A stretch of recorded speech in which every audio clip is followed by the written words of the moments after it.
Yomoni, leader français de la gestion d'épargne en ligne, et aucoffre.com, achat et revente d'or physique gardé en coffre sécurisé, présente Sud Radio, Osez investir, Thomas Binet. Et suite de votre rendez-vous économique du dimanche, toujours en compagnie de Thomas Binet. Et cette fois-ci, on ouvre la page d'Oser investir. Mon cher Thomas, le programme ce matin. Eh bien Maxime, si vous avez envie d'acheter un nouveau téléviseur, un nouvel ordinateur, Noël approche, pouvez-vous consommer, voire vivre sans crédit? On va y répondre dans un instant. Et est-ce que vous connaissez le crédit hypothécaire? À quoi cela sert? Qui y a droit? On va y répondre avec Véronique Bougardier, qui est dirigeante du cabinet Bougardier, spécialiste justement du crédit hypothécaire. Et Marion Chapelle-Massot, notre consultante en gestion de patrimoine, qui va nous parler de placement au Luxembourg. Serait-ce le nouvel Eldorado des investisseurs? Éco-réseau Business, le magazine de référence des investisseurs, présente Sud Radio, Osez investir, le conseil de la semaine. Alors ça, c'est certainement l'un des sujets les plus concernants qu'on ait fait ensemble, mon cher Thomas. On parle souvent du crédit comme d'un passage, mais alors obligé dans nos vies, pour acheter une maison, une voiture, parfois même pour financer des études. Et je peux vous en parler. Mais au fond, est-ce qu'on peut aujourd'hui encore vivre sans un jour faire un crédit? C'est une vraie question, Maxime. Théoriquement, oui, évidemment, on peut vivre sans crédit, mais dans la pratique, c'est de plus en plus difficile. Le crédit est devenu une sorte d'ailleurs d'outil de vie moderne. Sans lui, l'accès à la propriété, par exemple, serait réservé à une minorité. C'est aussi un levier de mobilité sociale. Il permet d'investir dans un logement, de créer une entreprise, d'acheter une voiture ou un téléviseur, comme je l'évoquais tout à l'heure. Ça, c'est plein d'achats, de consommation et de loisirs également. Et donc, si je suis en train de vous écouter, pour vous, le crédit, c'est une forme de liberté économique? Oui, mais attention, une liberté qui peut se transformer très rapidement en dépendance. On vit dans une société où le crédit est encouragé, presque valorisé d'ailleurs par certains. Résultat, beaucoup de ménages vivent à découvert, jonglent avec plusieurs prêts à la fois. Le crédit donne l'illusion de tout avoir tout de suite, mais il enferme parfois dans une logique de remboursement permanent. Allez, on va donner quelques chiffres pour éclairer le sujet. Sur le surendettement, par exemple, selon la Banque de France, il y a une augmentation de 8% en 2025 par rapport à 2024. Quant au fichier national des incidents de remboursement des crédits, on relève près de 682 000 personnes enregistrées. En conséquence de quoi, certains décident de procéder à un regroupement des prêts. Mais est-ce qu'il y a encore des gens qui vraiment font le choix de vivre sans crédit? Oui. Et c'est un vrai choix de vie d'ailleurs. Ces personnes préfèrent la lenteur à l'instantané. Elles épargnent, elles consomment moins mais mieux. Elles refusent de se mettre sous pression financière. C'est une autre forme de liberté, celle de ne rien devoir à personne. Finalement, la question n'est pas seulement peut-on vivre sans crédit, mais quelle liberté veut-on vraiment? Et n'oublions pas la fameuse phrase « un crédit doit se rembourser ». Ça, c'est sûr. C'est une belle manière de remettre les choses en perspective. Puis, ça avait une petite touche philosophique, cette histoire. Haussmann Executive Search, leader du recrutement sur les métiers de la finance et de l'immobilier, présente Sud Radio, Osez investir, l'invité. C'est là où on voit que c'est un métier, mon cher Thomas, parce que justement, il y a un lien avec notre conversation à l'instant. Nous sommes, pour votre invité, avec Véronique Bougardier. C'est la dirigeante du cabinet Bougardier, acteur mais historique du crédit hypothécaire depuis 1970. Bonjour Véronique Bougardier. Bonjour. Oui, je voulais vous recevoir parce que justement, le crédit hypothécaire, c'est quand même quelque chose. C'est un terme qu'on entend, mais je suis assez convaincu que si on pose la question aux Français, ils ne sauront pas forcément facilement nous le qualifier. Donc c'est la raison pour laquelle je voulais vous recevoir ce dimanche matin. Véronique Bougardier, est-ce qu'on peut commencer à expliquer déjà l'appellation, le crédit hypothécaire, c'est quoi? Alors oui, le crédit hypothécaire, pour faire un crédit hypothécaire, il faut être propriétaire puisque vous allez avoir un financement garanti par un actif immobilier. Donc, culturellement, c'est vrai que le crédit hypothécaire, il n'a pas très bonne presse. Les gens voient ça comme plus qu'un fil à la patte, parce qu'on parlait de crédit, ça peut être pour certains un manque de liberté, alors que pour nous, tel que je pratique le crédit hypothécaire depuis très longtemps, ma clientèle, c'est plutôt vers la liberté qui s'engage quand ils font un financement hypothécaire, parce que ça va leur permettre, à partir d'un actif immobilier dormant, de mobiliser de la trésorerie pour acheter d'autres biens, pour développer une activité, pour acheter des parts sociales. Donc et puis aussi, tout à fait, ce qui est très important, c'est pour aussi acheter du temps, parce que ça leur permet de peut-être remettre à plus tard une vente qu'ils auraient dû faire pour payer quelque chose. Alors on va rentrer dans le détail dans un instant, mais je voudrais revenir sur certains propos que vous venez de tenir. Pourquoi, selon vous, les Français n'aiment pas l'hypothèque? Pour quelles raisons?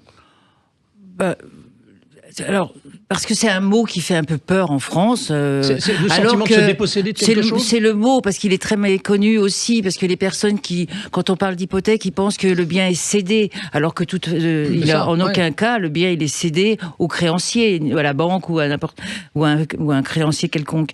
Le bien, il a une hypothèque, une inscription hypothécaire du montant de l'engagement qu'on a pris auprès de son banquier. Alors, vous avez affirmé tout à l'heure d'ailleurs que le crédit hypothécaire n'est pas une dette, mais en fait un acte de liberté. Qu'est-ce que vous entendez par un acte de liberté? Parce que ça pourrait poser question quand même. Alors, parce que ce qu'il faut revenir aussi, c'est que la plupart du temps, les personnes, quand elles achètent un bien, on leur fait, la banque leur fait un crédit, un financement à 80%, 70%, et elle va prendre une hypothèque. Mais bien souvent, ils pensent que, comme ça s'appelle un PPD, un privilège de prêteur de deniers, la plupart du temps, les clients savent pas qu'ils ont une inscription hypothécaire sur leur bien, celui qui viennent d'acheter. Ouais. Pour un prêt hypothécaire, on parle de refinancement. Donc on refinance un bien qui vous appartient déjà, avec une inscription hypothécaire sur le montant du crédit qu'on a alloué.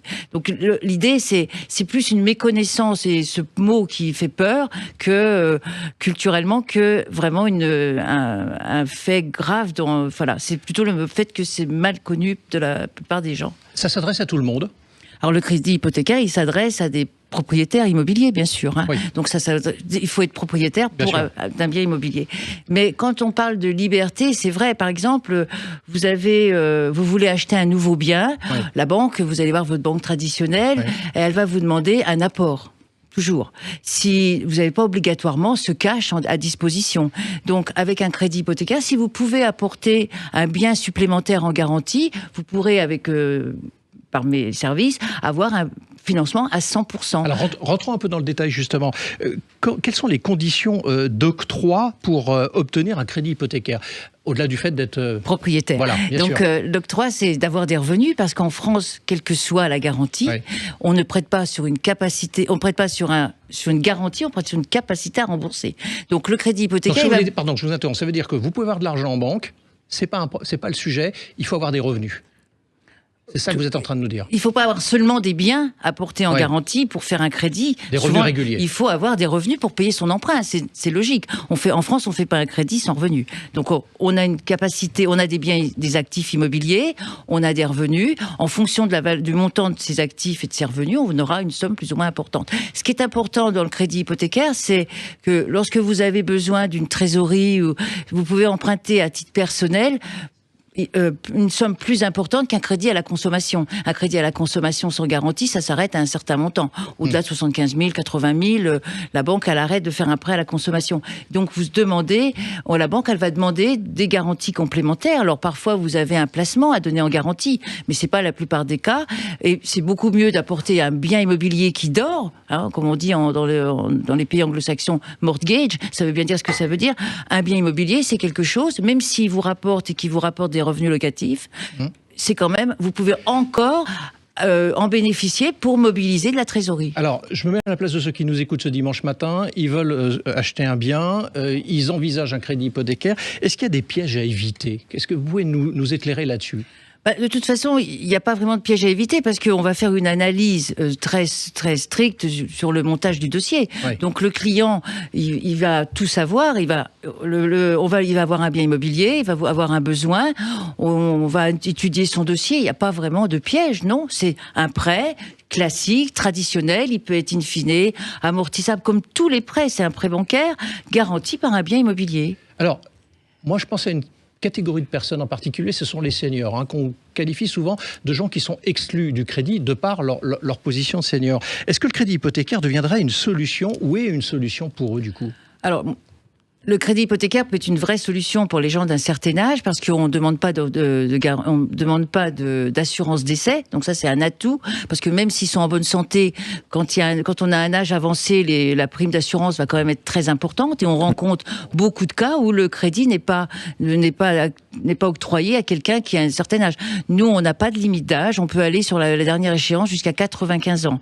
Donc on a beaucoup de personnes qui veulent, des personnes d'un certain âge, qui veulent changer projet de biens immobiliers, ou qui veulent aider leurs petits-enfants, ou qui veulent faire des successions, et donc il faut payer les frais de succession. Donc il n'y a pas de limite d'âge, il n'y a pas d'assurance décès, c'est important. Merci de me parler de ça, parce que je voudrais terminer notre 31 sur justement ce cas spécifique qui est l'héritage et le paiement des droits de succession. Du coup, vous nous dites aujourd'hui effectivement que le crédit hypothécaire est une solution qui s'offre aux personnes concernées par cette situation. Tout à fait. Alors, il y a beaucoup de personnes aujourd'hui qui ont des biens immobiliers, qui veulent faire des donations à leurs enfants parce qu'elles ont besoin d'acheter un bien ou de tout de suite de s'installer dans la vie professionnelle. Donc, les parents vont faire avec leurs biens propres, hypothéquer leurs biens propres pour leur permettre d'avoir des sommes qui leur donneront soit l'accès à la propriété, soit l'achat de parts sociales ou de démarrer leur activité. Dans les frais de succession, dans les successions également, le crédit hypothécaire permet, plutôt que de vendre un bien dont on vient d'hériter, de payer les droits de succession qui sont quand même, quand c'est pas en ligne directe, qui peut monter jusqu'à 60%. Absolument. Et c'est souvent déchirant pour les héritiers de vendre un actif qui est un héritage, un bien immobilier familial. Donc, ils peuvent donner ce bien familial en garantie pour obtenir une somme d'argent nécessaire à payer les frais de succession. Merci à vous. Merci. Et merci beaucoup Véronique Bougardier d'être passée du côté d'Oser Investir ce matin. Et je rappelle accessoirement que vous êtes la dirigeante du cabinet Bougardier. Blockshare, le cercle immobilier des investisseurs avisés, présente Sud Radio, Oser Investir, le coin de l'expert. Mon cher Thomas, pour clore comme il se doit ce dimanche matin, nous sommes avec Marion Chapelle-Massot, notre consultante en gestion de patrimoine et dirigeante du cabinet de Carion. C'est de la gestion privée. Et vous allez, mon cher Thomas, avec elle, nous parler de placement du côté du Luxembourg. Oui, absolument, Maxime. Avec Marion, on va vous en parler tout de suite parce que vous vouliez, Marion, nous parler justement d'un contrat un peu particulier, très prisé des grandes fortunes, l'assurance vie luxembourgeois, Nouvel Eldorado. Je le dis en lancement. Est-ce que c'est vrai? Vous allez nous y répondre tout de suite. Oui, Thomas. Alors, je commence avec une citation de Paul Valéry. Le vent se lève et il faut tenter de vivre. Eh bien, dans le contexte géopolitique incertain, avec des marchés chahutés et des systèmes bancaires sous tension, il faut aussi tenter de protéger notre épargne. Et là que le contrat luxembourgeois prend tout son sens. Alors, concrètement, Marion, qu'a-t-il de plus, ce fameux contrat, par rapport à un contrat français dit classique ? Eh bien, il offre des atouts majeurs. D'abord, une protection des avoirs exceptionnelle grâce au fameux triangle de sécurité luxembourgeois. Vos actifs ne sont ni sur le bilan de l'assureur, ni d'une banque. Ils sont cantonnés, c'est-à-dire isolés, conservés par une banque dépositaire agréée et placés sous le contrôle du régulateur luxembourgeois. Autrement dit, en cas de faillite, c'est l'un des dispositifs les plus protecteurs d'Europe. Alors, on peut quand même se dire que c'est quand même destiné au très gros patrimoine, du coup. Alors, en général, oui, avec des tickets d'entrée autour de 250 000 €, voire plus. Ouais. À la base, c'est un outil qui est utilisé dans les logiques de family office, expatriation, de transmission internationale. Mais de plus en plus de Français se sentent rassurés de placer leur épargne au Luxembourg. Alors, c'est ce qu'on appelle vulgairement une niche, mais du coup, une niche quand même d'excellence. Oui, exactement. C'est l'outil des temps incertains. Et si l'on veut que le vent se lève, ne nous emporte pas, alors autant s'y préparer intelligemment, Thomas. Merci Marion. Oui, ça c'est sûr. Merci beaucoup à vous, ma chère Marion, et merci à vous, évidemment, mon cher Thomas, pour ce rendez-vous économique de qualité que vous retrouvez, comme vous le savez, tous les dimanches. On se retrouve la semaine prochaine. Sud Radio, Oser Investir, Thomas Binet. Avec Yomoni, leader français de la gestion d'épargne en ligne, et aucoffre.com, achat et revente d'or physique gardé en coffre sécurisé.